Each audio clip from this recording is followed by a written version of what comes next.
నమస్తే. ప్రెగ్నెన్సీ 9 నెలల పైనంలో ఎదురయ్యే పలు సందేహాలను, సమస్యలను గురించి చక్కటి అవగాహన కల్పిస్తున్న మీ జీవనరేఖ విమెన్స్ హెల్త్ కార్యక్రమంలో రెండవ ట్రైమిస్టర్ గురించి తెలుసుకుంటున్నాం. రెండవ ట్రైమిస్టర్లో తప్పనిసరిగా చేయించుకోవాల్సిన అత్యంత ముఖ్యమైన వైద్య పరీక్ష అల్ట్రాసౌండ్ స్కాన్. దీనిని చేయడం ఎందువల్ల అవసరం పడుతుంది? ఫీటల్ మూమెంట్స్ ఏ విధంగా జరుగుతాయి? ఒక్కోసారి గర్భస్థ శిశువు కదలిక తెలిస్తే మరికొన్నిసార్లు ఎందువల్ల తెలియకపోవచ్చు? ఇక పొత్తి కడుపులో బిగపట్టినట్టుగా ఎందువల్ల ఉంటుంది? ప్రెగ్నెన్సీలో బ్యాక్ పెయిన్ ఎందువల్ల వస్తుంది? దీనిని అధిగమించడానికి ఏం చేయాలి? ఈ వివరాలన్నీ కూడా ఈ రోజు జీవనరేఖ విమెన్స్ హెల్త్ లో తెలుసుకుందాం.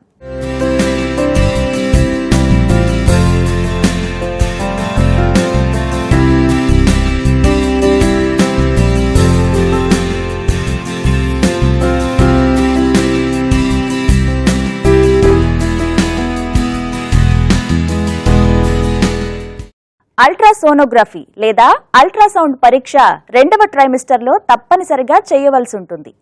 గర్భం దాల్చిన తర్వాత ఇది రెండవ అల్ట్రాసౌండ్ పరీక్ష. ధ్వని తరంగాల ఆధారంగా జరిగే ఈ పరీక్షని చాలా మంది రేడియేషన్ గా భావిస్తారు, కానీ అది నిజం కాదు. దీనివల్ల కడుపులో పెరుగుతున్న బేబీకి ఎలాంటి ఇబ్బంది కలుగుతుందో అనే విషయం మీద కూడా సందేహిస్తూ ఉంటారు. అందులో కూడా ఎలాంటి నిజమూ లేదు.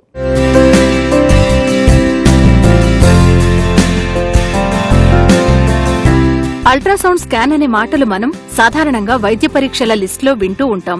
ఇది ప్రెగ్నెన్సీలో మరింత ముఖ్యమైన పరీక్ష. సాధారణంగా ప్రెగ్నెన్సీలో అవసరం మేరకు అల్ట్రాసౌండ్ పరీక్ష చేయాల్సిందిగా సూచిస్తూ ఉంటారు గైనకాలజిస్టులు. రెండవ ట్రైమిస్టర్లో తప్పనిసరిగా ఈ స్కాన్ చేయాల్సి వస్తుంది. గర్భస్థ శిశువు ఏ విధంగా డెవలప్ అవుతుందో వైద్యులకి సహాయపడే అత్యంత ముఖ్యమైన వైద్య పరీక్ష ఇది.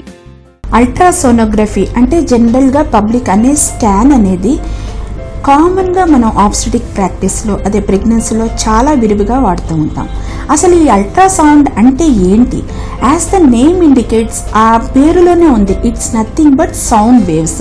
ఇది మామూలుగా పబ్లిక్ అర్థం చేసుకోవాలి. జనరల్ గా అల్ట్రాసౌండ్ అంటే అవేవో ఎక్స్రేస్ అనో లేకపోతే రేడియేషన్ ఏమో, ఇవి బేబీకి ప్రాబ్లం క్రియేట్ చేస్తుందేమో అని చాలా మందికి అపోహ ఉంటుంది. These are nothing but ultrasonic waves. అంటే కొన్ని సౌండ్ వేవ్స్ ఆడిబుల్ రేంజ్ లో ఉండవు, అంటే మనుషులకి వినపడని సౌండ్ వేవ్స్, అల్ట్రాసానిక్ వేవ్స్ ని ఉపయోగించుకుంటూ చేసే టెస్టే అల్ట్రాసౌండ్ అంటే స్కాన్ అన్నమాట. సో జనరల్ గా డాక్టరు ఈ అల్ట్రాసౌండ్ అనేది ఫస్ట్ ప్రెగ్నెన్సీ కన్ఫర్మేషన్ నుంచి డెలివరీ వరకు చాలా సార్లు చేయవలసిన అవసరం ఒక్కోసారి పడుతూ ఉంటుంది. ప్రెగ్నెన్సీ మొదటి ట్రైమిస్టర్లో మొదటిసారిగా అల్ట్రాసౌండ్ పరీక్ష చేసినప్పుడు గర్భం సరిగ్గా ఉందా లేదా ఇలా పలు వివరాలను అంచనా వేస్తారు. ఇక అన్నీ సవ్యంగా ఉంటే మరలా రెండో ట్రైమిస్టర్లో మరోసారి అల్ట్రాసౌండ్ తప్పనిసరి. ప్రెగ్నెన్సీ సజావుగా సాగుతున్నా కూడా ఈ స్కాన్ మరలా ఎందువల్ల అవసరం పడుతుంది అనే సందేహం వెలుబుచ్చడం చూస్తాం. అంతేకాదు, ఈ పరీక్షని పలుమార్లు చేయించుకోవడం వల్ల గర్భస్థ శిశువుకి ప్రమాదం కావచ్చా అని కూడా తమ భయాన్ని వ్యక్తం చేస్తూ ఉంటారు చాలా మంది మహిళలు. ఈ అల్ట్రాసౌండ్ అనేది బేసిక్ గా ప్రెగ్నెన్సీలో గనక మనం తీసుకుంటే బేబీ గురించి ఇన్ఫర్మేషన్, బేబీ చుట్టూ ఉన్న ఉమ్మనీరు గురించి ఇన్ఫర్మేషన్, అలాగే ప్లాసెంటా మాయ గురించి ఇన్ఫర్మేషన్ మనకి చాలా వస్తుంది. అసలు బేబీ హెడ్ తో ఉందా లేకపోతే బ్రీచ్ అంటే కాళ్ళతో డెలివర్ అవుతుందా, అసలుకి బేబీ వెయిట్ ఎలా ఉంది, బేబీ గ్రోత్ ఎలా ఉంది అనేది కూడా మనం తెలుసుకోవచ్చు. ఇలాగే చాలా కండిషన్స్లో, బీపీ ఉన్న కండిషన్స్లో కానీ, డయాబెటీస్లో ఉన్న కండిషన్స్లో కానీ ఈ ఉమ్మనీరు అనేది తగ్గిపోవటం, పెరగటం అనేది చూస్తుంటాం. అలాంటి అమ్నియోటిక్ ఫ్లూయిడ్ కూడా మనం ఎస్టిమేట్ చేస్తూ ఉండొచ్చు. రెండవ ట్రైమిస్టర్లో చేసే అల్ట్రాసౌండ్ స్కాన్ చాలా ముఖ్యమైనది. దీనివల్ల ఎన్నో విషయాలు తెలుస్తాయి. ఈ స్థాయిలో ఈ పరీక్షని చేయడం ద్వారా ప్రెగ్నెన్సీలో ఏదైనా ఇబ్బంది ఉంటే ముందు జాగ్రత్తగా కొన్ని చర్యలు తీసుకునే అవకాశం ఉంది. సెకండ్ అనామలీ స్కాన్ రెండవ ట్రైమిస్టర్లో అత్యంత ముఖ్యమైన scan. Target imaging for fetal anomaly scan ని రెండవ త్రైమాసికం ప్రెగ్నెన్సీలో అసలు ఎందువల్ల చేస్తారు అని చూస్తే, బేబీ గ్రోత్ ఎలా ఉంది, ప్రతి 3-4 వారాలకి కొన్ని హై రిస్క్ ప్రెగ్నెన్సీలో కొన్నిసార్లు ప్రతి 3-4 వారాలకు కూడా స్కాన్ చేయాల్సిన అవసరం ఉంటుందన్నమాట. సో ఈ స్కాన్ అనేది బేబీ గ్రోత్ కి చాలా దోహదపడుతుంది, అంటే దాని గ్రోత్ ఎస్టిమేషన్ కి. ప్రెగ్నెన్సీలన్నీ కూడా ఒకేలా ఉండవు. కొన్ని హై రిస్క్ ప్రెగ్నెన్సీలు ఉండొచ్చు. ఇలాంటి స్త్రీలను అత్యంత జాగ్రత్తగా మానిటర్ చేయాల్సి ఉంటుంది. వీరికి అల్ట్రాసౌండ్ స్కాన్స్ మరింత తరచుగా అవసరం పడవచ్చు. అది తల్లి అలాగే గర్భంలో పెరుగుతున్న శిశువు ఆరోగ్యాన్ని అంచనా వేసేందుకు. ఇక గర్భస్థ శిశువులో పుట్టడంతో లేదా పెరుగుతున్న కొద్దీ చోటు చేసుకుంటున్న లోపాలను కూడా ఈ మధ్య మరింత అడ్వాన్స్డ్గా అల్ట్రాసౌండ్ టెక్నాలజీతో కనుగొనే వీలుంది. ఈ మధ్య వచ్చిన 3D అండ్ 4D టెక్నాలజీతో మనకి బేబీ లెవెల్ అబ్నార్మాలిటీస్ అంటే పుట్టుకతో వచ్చే లోపాలు కూడా మనం చాలా ఎర్లీగా తెలుసుకోగలుగుతున్నాం. ఎర్లీగా తెలుసుకున్నప్పుడు మనకి ఏమవుతుందంటే ఈ ప్రెగ్నెన్సీస్ అసలుకి అంటే సస్టైన్ అవుతాయా, లేకపోతే అబార్షన్స్ అవుతాయా, లేదా ఈ బేబీకి ప్రాణాంతకరమైన కంజెనిటల్ ప్రాబ్లం ఉందా అనేది కూడా మనం తెలుసుకోవచ్చు. గర్భస్థ శిశువుకి లైఫ్ లైన్ అయిన ప్లాసెంటా కండిషన్స్ ని కూడా అల్ట్రాసౌండ్ స్కాన్ తో చక్కగా పరిశీలించవచ్చు. ముఖ్యంగా ప్లాసెంటా పొజిషన్. ఎందుకంటే గర్భంలో బిడ్డ ఎదిగే కొద్దీ మాయలో కూడా కొంత మార్పు ఉంటుంది. కానీ కొందరిలో అసహజమైన కొన్ని ప్లాసెంటా కండిషన్స్ చోటు చేసుకుంటాయి. వీటిని పరిశీలించి తగు వైద్య సహాయం ఇచ్చేందుకు వీలు కల్పిస్తుంది అల్ట్రాసౌండ్ స్కాన్. క్లినికల్ గా చూస్తే ట్విన్స్ అనేది డయాగ్నోస్ చేయడం కొద్దిగా కష్టమైన ఈ స్కాన్ లో మనకి ఈజీగా తెలుస్తూ ఉంటుంది. అలాగే ఈ మధ్య మనం చాలా వింటున్నాము కంజాయింట్ ట్విన్స్, అంటే ట్విన్స్ రెండు అతుక్కుపోయి పుట్టడం. ఇలాంటి కంజాయింట్ ట్విన్స్ కూడా మనం ముందుగానే అల్ట్రాసౌండ్ ద్వారా తెలుసుకోవచ్చు.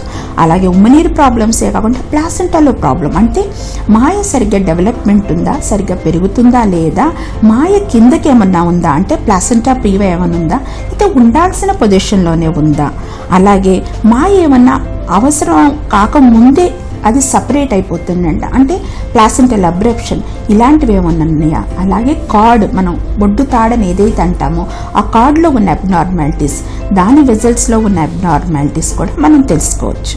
అవిభక్త కవలలు లేదా కంజాయింట్ ట్విన్స్ కండిషన్స్ కూడా చాలా కేర్ఫుల్ గా మానిటర్ చేసే అవకాశం కేవలం అల్ట్రాసౌండ్ స్కాన్స్ తో మాత్రమే సాధ్యం. ఈ మధ్య మరింత తరచుగా డాప్లర్ పరీక్షలను వాడుతున్నారు వైద్యులు. ప్రెగ్నెన్సీలో దీనివల్ల అదనపు లాభాలున్నాయి. డాప్లర్ అంటే ఇది కూడా స్కాన్లో చేసే ఒక టైప్ ఆఫ్ సిస్టమ్ అన్నమాట. దానిలో బ్లడ్ ఫ్లో వెలాసిటీస్ని బట్టి బేబీకి బ్లడ్ ఫ్లో ఎంత అందుతుంది, అలాగే బేబీ బ్రెయిన్కి బ్లడ్ ఫ్లో ఎంత అందుతుంది, దీనిలో ఏమన్నా తేడాలు ఉన్నాయా అనేది కనుక్కొనగలిగితే మనం డాప్లర్లో ఆ బేబీని ఎలా డీల్ చేయొచ్చు, ఎప్పుడు డెలివరీ చేయాలనేది ఎస్టిమేట్ చేసుకోవచ్చు. అలాగే కొన్ని రకాల టెస్ట్లో కూడా మనకి స్కాన్ అనేది చాలా ఉపయోగపడుతుంటుంది. ఫర్ ఎగ్జాంపుల్ బేబీకి ఏమైనా అబ్నార్మాలిటీస్ అంటే జన్యుపరమైన లోపాలు ఏమైనా ఉంటే మనం దాన్ని కనుగొనటానికి ఉమ్మనీరు పరీక్ష చేస్తూ ఉంటాం. అలాగే కోయాన్ విల్లస్ శాంప్లింగ్ అంటే ప్లాసెంటా ఇనీషియల్ స్టేజెస్లో ఫామ్ అవుతున్నప్పుడు చిన్న ముక్క తీసి చేసే టెస్ట్, ఇలాంటివన్నీ కూడా అల్ట్రాసౌండ్ గైడెడ్గా మనం చేస్తూ ఉంటాం.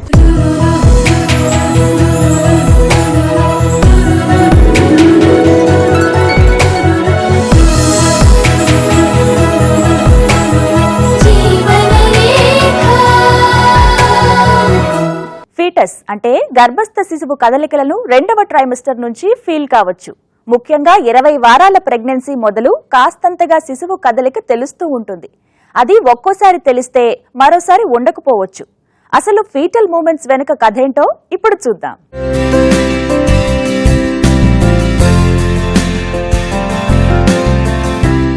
గర్భిణీలకి ప్రెగ్నెన్సీలో అసలైన థ్రిల్లింగ్ ఎక్స్పీరియన్స్ ఎప్పుడొస్తుంది చెప్పండి? బొజ్జలో ఉన్న బేబీ కాళ్లతో చిన్నగా కిక్ చేస్తుంటే, అలాగే గుప్పిళ్లను కదిలిస్తుంటే. ఇక బేబీకి వచ్చే ఎక్కిళ్లు ఇవి గర్భిణీలకు ఎంతో ఆనందాన్ని కలుగచేస్తాయి. ఫీటల్ మూమెంట్స్ అందరిలో ఒకే రకంగా ఉండకపోవచ్చు. అందుకే ఇవి ఎంత ఆనందాన్ని ఇస్తాయో అవి వేరువేరుగా ఉండడం వల్ల అంతే టెన్షన్ కూడా కలుగచేస్తాయి.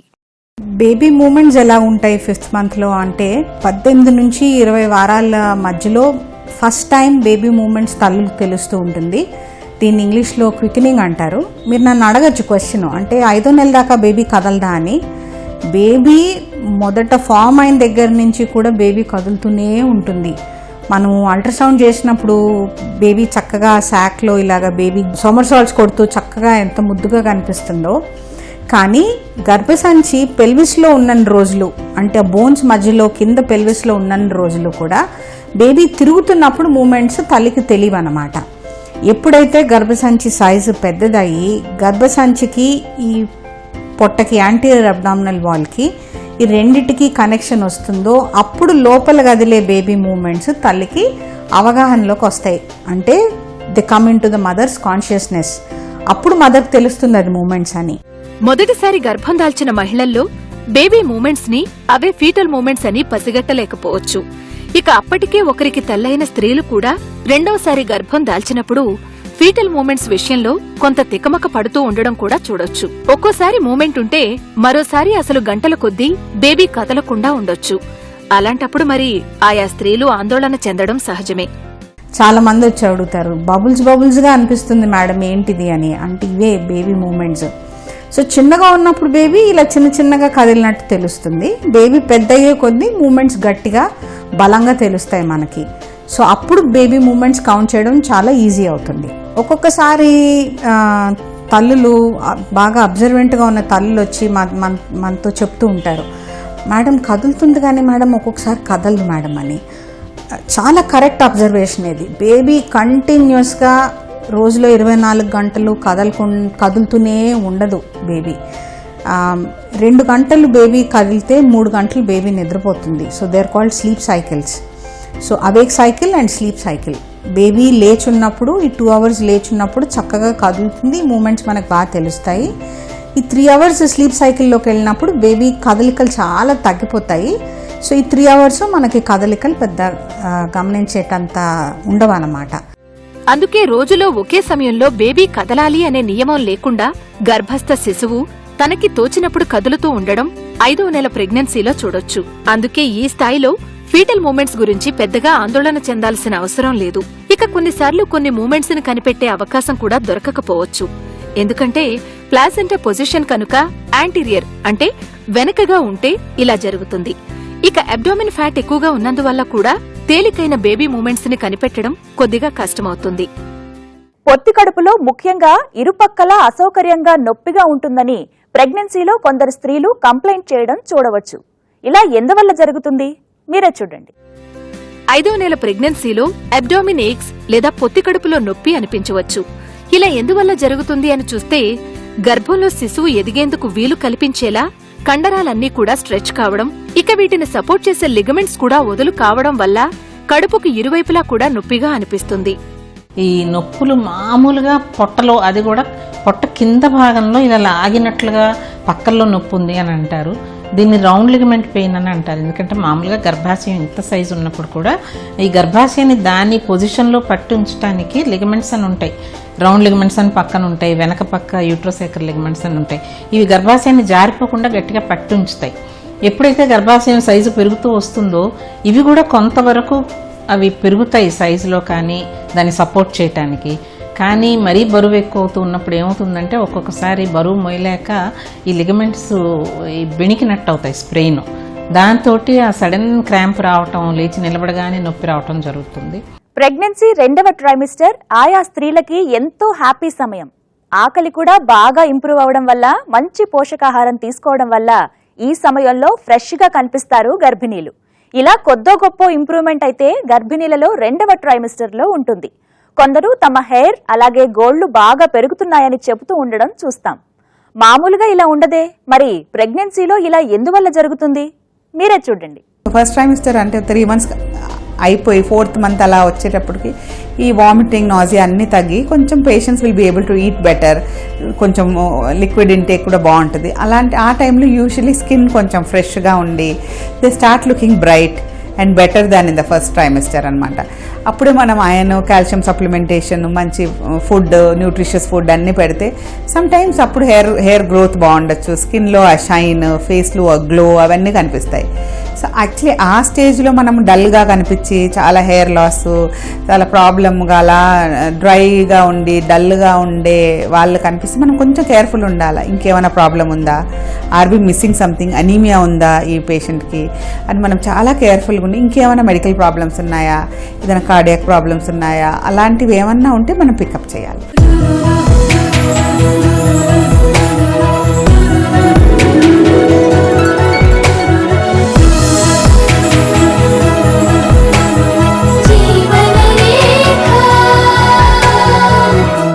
బ్యాక్ పెయిన్ అనేది ప్రెగ్నెన్సీలో చేతిలో చేయి వేసి నడుస్తుంది. ప్రెగ్నెన్సీ నెల గడుస్తున్న కొద్దీ బ్యాక్ పెయిన్ ఎక్కువ కావడం కూడా చూడొచ్చు. ప్రెగ్నెన్సీలో ఇతర మార్పుల వలె బ్యాక్ పెయిన్ కూడా సర్వసాధారణమేనా?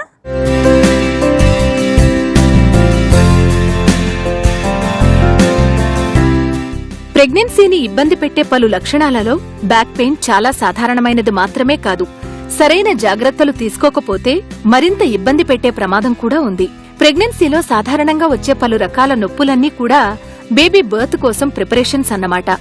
బేబీ కడుపులో ఎదుగుతున్న కొద్దీ పెల్విస్ అంటే కటివలయం జాయింట్స్ వదులు కావడం వల్ల సాధారణంగా బ్యాక్ పెయిన్ వస్తుంది. ఎందుకు బ్యాక్ ఏక్ అని మనం చెప్పుకోవాలంటే న్యాచురల్గా రోజు ఉండే బ్యాక్ ఏక్ ఒకటి వెయిట్ పెరగడం మూలాన బ్యాక్ మీద ఎక్కువ స్ట్రెయిన్ అవుతుంది. రెండోది పొట్ట బయటికి రావడం మూలాన ఈ పొట్ట బరువంతా మన వెన్నెముక మీద పడి వెన్నెముకలోని కర్వేచర్ ఎక్కువైపోయి లార్డోసిస్ అంటారు. ఇది ఎక్కువ అవడం మూలాన మన మజిల్స్ గట్టిగా స్ట్రాంగ్గా లేకపోతే ఈ స్ట్రెయిన్ అంతా దాని మీద పడుతుంది. అందుకని బ్యాక్ ఏక్ ఎక్కువ అవుతుంది. మూడోది ప్రెగ్నెన్సీ వల్ల హార్మోన్స్ ప్రొడ్యూస్ అవుతాయి. రిలాక్సిన్ అనే హార్మోన్ ప్రొడ్యూస్ అవుతుంది. ఈ హార్మోన్ తత్వమే మన మజిల్స్ జాయింట్స్ అన్నీ లూజ్ చేసేయడం దీని తత్వం. ఎందుకు లూజ్ చేస్తుందంటే పెల్విస్ అనేది 3 జాయింట్స్ ఉన్న బోను. ఆ బోన్లో జాయింట్స్ ఇలా లూజ్ అయినప్పుడు బేబీ తల దూరి బయటికి రావడానికి స్పేస్ ఎక్కువ అవుతుంది. అందుకని ఈ హార్మోన్ ప్రొడ్యూస్ అవుతుంది ప్రెగ్నెన్సీలో. ఈ హార్మోన్ వల్ల జాయింట్స్ లూజ్ అయినప్పుడు గట్టిగా ఇలా టైట్గా ఉండే జాయింట్స్ ఇలా లూజ్ అయ్యి చిన్న చిన్నగా నడిచినప్పుడు కదిలినప్పుడు ఇలాగా మూమెంట్స్ వచ్చినప్పుడు ఇవి రబ్ అయ్యి విపరీతమైన నొప్పి వస్తుంది. సో బ్యాక్ ఏక్ బాగా లోవర్ బ్యాక్ కాకుండా పక్కలకి గ్లూటియల్ రీజియన్ అంటే మన బటక్స్లో కూడా బ్యాక్ ఏక్ వస్తుంది. ఇది అక్కడ ఉంది సేక్రోయిలియక్ జాయింట్ అనే జాయింట్ లూజ్ అవడం వల్ల వస్తుంది. కొన్ని పనులు చేయడం అలాగే కొన్ని రాంగ్ పొజిషన్స్ వల్ల బ్యాక్ పెయిన్ మరింత ఎక్కువ కావడం చూడొచ్చు. ఇక కొన్ని ప్రత్యేక జాగ్రత్తలు తీసుకోవడం ద్వారా బ్యాక్ పెయిన్ ఎక్కువ కాకుండా జాగ్రత్త పడొచ్చు. అవేంటో ఇప్పుడు చూద్దాం. బ్యాక్ ఏక్ ప్రెగ్నెన్సీలో సర్వసాధారణమని తెలుసుకున్నాక మరి దీన్ని ఏ విధంగా మేనేజ్ చేయాలో తెలుసుకోవాలి. ముందుగా తెలుసుకోవలసింది బ్యాక్ పెయిన్ 9 నెలల పాటు ఉంటుంది కాబట్టి ఎక్కువగా పెయిన్ కిల్లర్స్ మీద ఆధారపడకుండా ప్రత్యామ్నాయం వెతుక్కోవడం. ఉదాహరణకి మసాజ్ చేయించుకోవడం, కాపడం పెట్టుకోవడం లాంటివి. బ్యాక్ ఏక్ ఉన్నవాళ్ళు ఫిజియోథెరపిస్ట్ దగ్గరికి వెళ్ళి బ్యాక్ స్ట్రెంథనింగ్ ఎక్సర్సైజెస్ చేస్తే ఒక వారం 10 రోజులు నొప్పి ఎక్కువైనా తర్వాత బాగా రిలీఫ్ వస్తుంది, బాగా తగ్గుతుంది.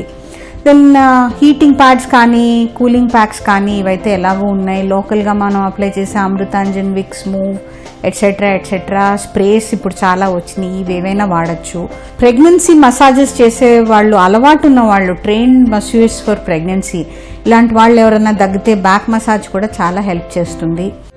ఇక కూర్చున్నప్పుడు స్పైన్ పై ఎక్కువ ఒత్తిడి పడుతుంది కాబట్టి సిట్టింగ్ పొజిషన్ సరిగా ఉండేలా చూసుకోవాలి. గట్టి పిల్లోని వీపుకు సపోర్ట్ గా పెట్టుకోవాలి. బ్యాక్ వంగే విధంగా కూర్చోకూడదు. ఇక ఉద్యోగం చేసే మహిళలైతే మరింత జాగ్రత్తలు తీసుకోవాలి. వర్కింగ్ ఉమెన్ ఎక్కువసేపు కుర్చీలో కూర్చునే వాళ్ళు ఎర్గనామికలీ కరెక్ట్ చైర్స్ చూసుకోవడము. చైర్ సరిగ్గా లేకపోతే ఇన్వెస్ట్ గుడ్ చైర్ వాళ్లే ఆఫీస్లో ఎత్తుక్కోవడము. లేకపోతే ఇంటి నుంచి బ్యాక్ సపోర్ట్ పిల్లోస్ కానీ ఇప్పుడు లంబార్ సపోర్ట్ ఇవి వస్తున్నాయి, చిన్న చిన్న కుషన్స్ లాంటివి. ఇవన్నీ యూజ్ చేయడము ఒకటి. ఇదే కాకుండా వర్కింగ్ ఉమెన్ కంటిన్యూస్గా కూర్చోకుండా గంటకు ఒకసారి లేచి వెళ్ళి ఒక చిన్న వాక్ తీసుకుని రావడము, కొంచెం స్ట్రెచెస్ చేయడము, బ్యాక్ ఎక్స్టెన్షన్ స్ట్రెచెస్ చేయడము, ఇవన్నీ చేస్తే మనకి బ్యాక్ కొంచెం టాలరబుల్గా ఉంటుందన్నమాట. జీవనరేఖ విమెన్స్ హెల్త్ లో హెల్తీ ప్రెగ్నెన్సీ టిప్ మీకోసం.